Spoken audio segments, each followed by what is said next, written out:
Hello, what up guys? How you doing? It is Lasty here. Welcome today to a new episode of The Road to Glory, episode number 227. Oof. That is a lot of episodes when you think about it, really, isn't it? Like, a lot. Anyway, you'll look at my squad at the start of today's episode, and I did mention it at the end of the last one, that I don't know if Seedorf was the wisest of purchases, and I'm sure a lot of you dislike the fact that I went and bought an icon when the market is so volatile and stuff like that. But hey, I wanted to try something out. We will lose money on him, but I will try and sell him, and you'll see him sell at some point during this episode. But for now, switching back to that 4-2-3-1, sticking Meunier on 8 chemistry back into the team as opposed to Rabiot, just because, I don't know, I used Meunier for a little bit and I enjoyed him, and Meunier's got a little bit more pace about him and actually just slightly more well-rounded than Rabiot is, so we're going to use him alongside Vieira as our CDMs, and then I've actually switched it so that Ronaldinho plays as the wide cam, which is definitely more his role, and then Aubameyang is the striker. So by doing that, I mean, Ronaldinho just won't really be doing many headers, which the reason I played Aubameyang out there is because I can then head it with Richarlison one side, or I can head it with Aubameyang the other. And actually, Ronaldinho's got decent enough jumping. His heading accuracy is appalling, but he's got decent enough jumping to win the odd header every now and again, especially against the shorter fullbacks. But the amount he brings to the side as that wide, tricky cam who can then do the El Tornado and cross it in or whatever is more than what someone like Aubameyang can do.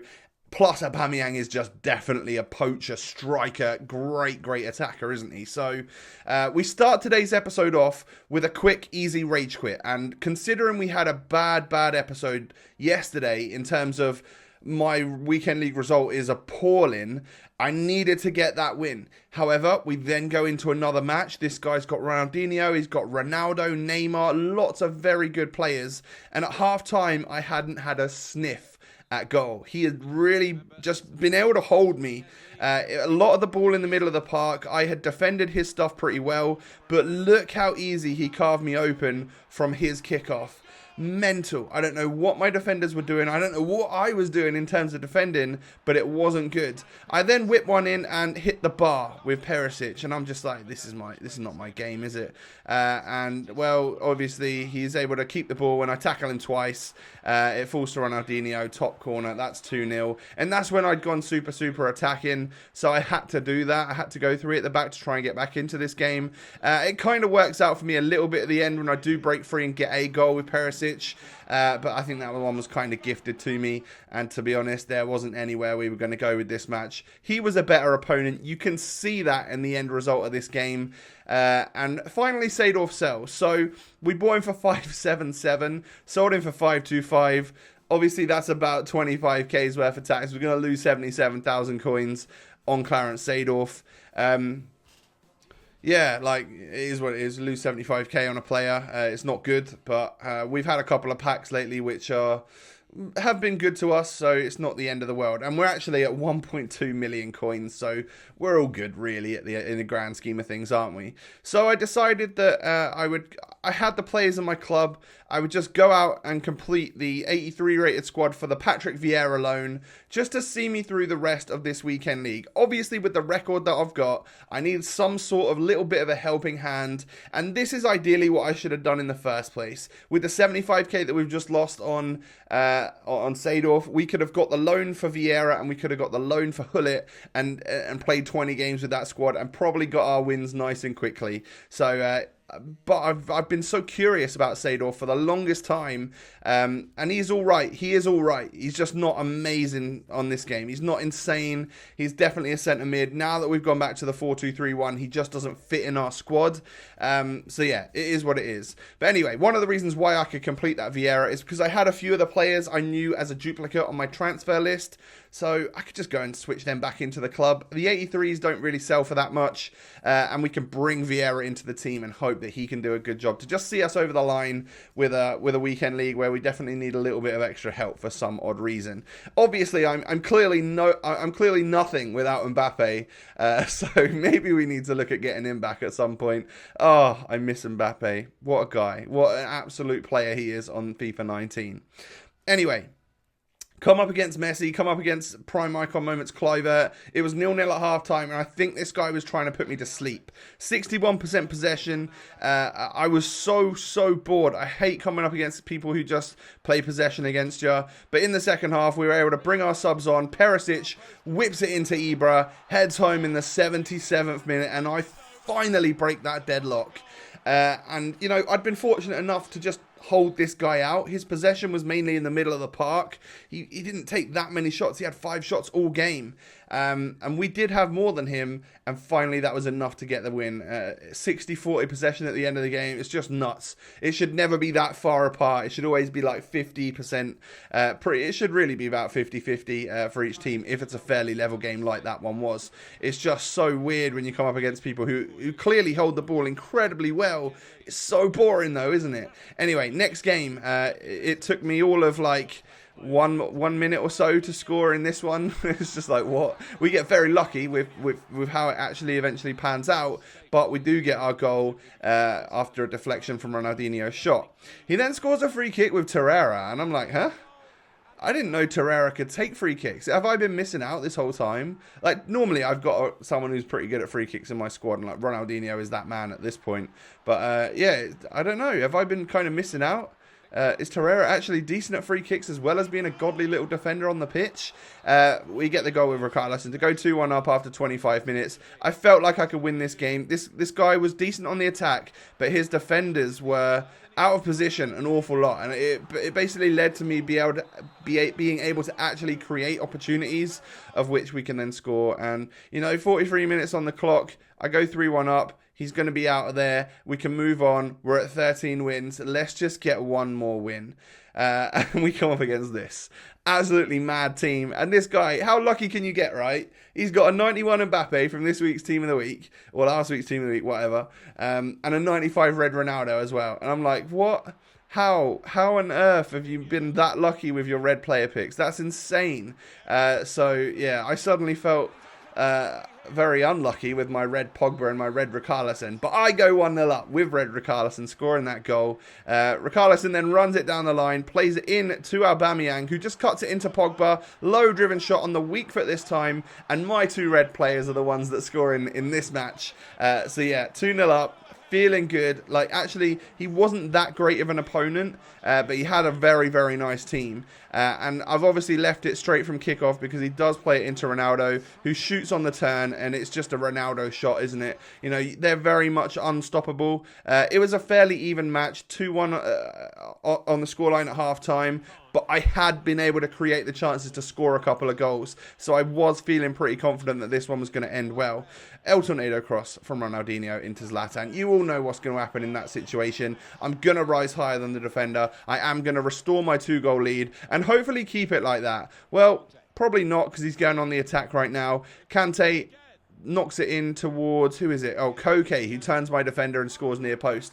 I started moving the goalie to the far post, so that's just my bad. But I think we can restore the 2-goal lead here by playing it into Ronaldinho, scooping around the defender and just finessing it into the back of the net. He decides to, like, get down on his knees and, you know, thank the gods that he's been able to get what will be my 14th win in this weekend league. And I thought at the time this might have been my worst one ever, but I actually think I've gone worse than this before. I think I've gone 14-11 before. Definitely 14-10. But we've gone 14-9, I think, this week, I guess, which is awful, really not good, especially considering we've brought in such a marquee player in Ronaldinho. I thought we would scare off some opponents, but hey, it might have worked in the opposite way of, like, oh, this guy's got Ronaldinho, I need to beat him. So it could have been like that. Maybe I just miss Mbappe because he's that good on the game. But yeah, 14-9 is an awful result. Really not happy with how we've got towards the 14 wins. But because I stopped there, it actually doesn't really matter. It may be stressful at the time and stuff, but we got to the same position as we get every single week, which is the best position in my opinion, which is just gold 3. Don't stress yourself out and play more than that, in my humble opinion anyway. So then Sunday night night rolled over into Monday and the squad battles rewards came out. It gave us one final foot swap player, and that was the only one we had in our club, seeing as we've spent the other ones on Munier and Inform Pepe. So I didn't do the squad battles one recently to get up to a second because there was no point. You know, I could get a jumbo gold pack or a premium gold players pack. So I thought, I'll just take the one that we get for free and take the jumbo gold pack. Hopefully there'll be some players in here that we can add towards our League SBC grinds. I'm at a little bit of a halt with that at the moment. There's some stuff going on, and I can show you some stuff towards the end of this episode. I guess we'll wait for that in a minute or so. But there's also a couple of packs there from our squad battles rewards. We ended up coming like gold 3. I don't really... Oh, we played because of João Felix, right? I don't typically play squad battles, but actually I feel like the last couple of weeks we've ended up getting like gold 3 and stuff. So, you know, that's fine. That adds an extra 10k, adds an extra few players into the club, so that's always good to do. We get a little Southampton player here. I didn't realise that. I've only just noticed that. I need to probably sell him or do the squad battles thing with him to get the record breaker Shane Long. So I want to make sure I get that before Friday.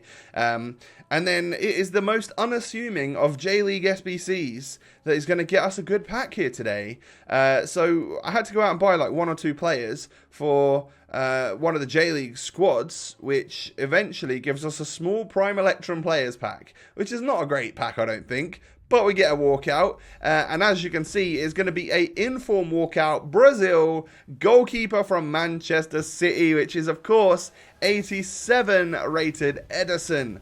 That's a good pack. That's a real good pack. I'll definitely take that. And he comes running around. He's so excited to join our club for all of about 5 minutes because he's going to go straight on the transfer list. But I had a quick check and he sold for about 60,000 coins. So brilliant. You know, let's offload that. Take that as profit. And hey, you can almost count this pack right here as the money we lost from Seedorf if you want to, right?